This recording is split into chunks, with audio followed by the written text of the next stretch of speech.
So some qualifying questions here. Okay. When you go in, these are just some basic things that help you suss out, how big this is, of an opportunity this is going to be. Okay. How big's your SharePoint farm? If you hear a terabyte or more, you're good. That's a real good indicator for an opportunity. How much is your farm growing each year? If you have somebody who has been there long enough and they've seen the trends, if they're getting 50% growth, they know that that's going to be a big problem. It's going to be hard for them to manage. So once again, it's right into the sweet spot of what the selling proposition is. Okay. Do you have a lot of users who complain either directly to you or around the water cooler, and you hear about it and you feel bad about it all the time? It's an emotional need. Like, God, my users hate me. Okay. If users are complaining, here's a solution. It gives you an immediate benefit organization-wide. Okay, are you having to spend more money, or is the network guy always saying, God, I keep having to add servers for you guys all the time. It's painful.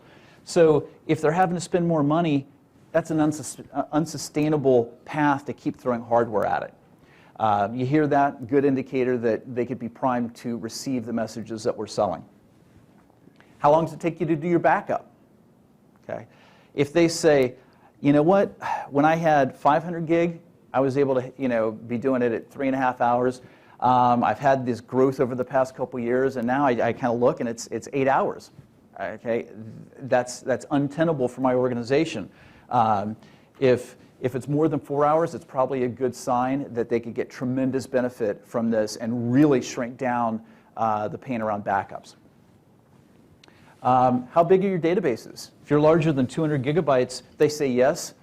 All right, you already got somebody who is probably going to be attuned to the fact that, especially for the older deployments, if they're back in 7 or 2010, those are limitations. We break those limitations out for them. They're not stuck with them anymore. And lastly on this front, are you going to move a bunch of additional file shares onto your system?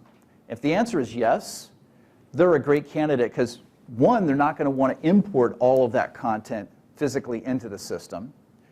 Two, they're not going to want to import it and then re-externalize it. So our librarian makes their life so much easier to plan for future growth around adding more parts of content from around the organization. Yeah, and just to add to that, I think it's any consolidation, right? We obviously have support from a migration perspective for all kinds of legacy systems. It doesn't necessarily have to be file shares. It could be an e-room migration, for example. The point is, if somebody's consolidating a bunch of data into SharePoint, and we're talking to them about migration, we're already going to have an understanding at least how much data they're looking to migrate. So it's a good opportunity to look at positioning StoragePoint. And a lot of these qualifying questions sort of lead to mission criticality or complexity. How much content do you have? How many users do you have? Kind of those standard qualifying questions we tend to ask across the board. Note there's some good sales tools here, which I believe we're going to talk about.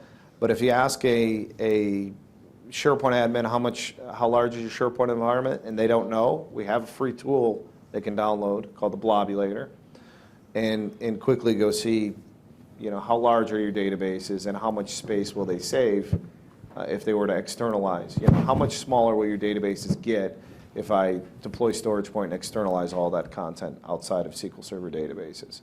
So it's a good little tool that you can send along.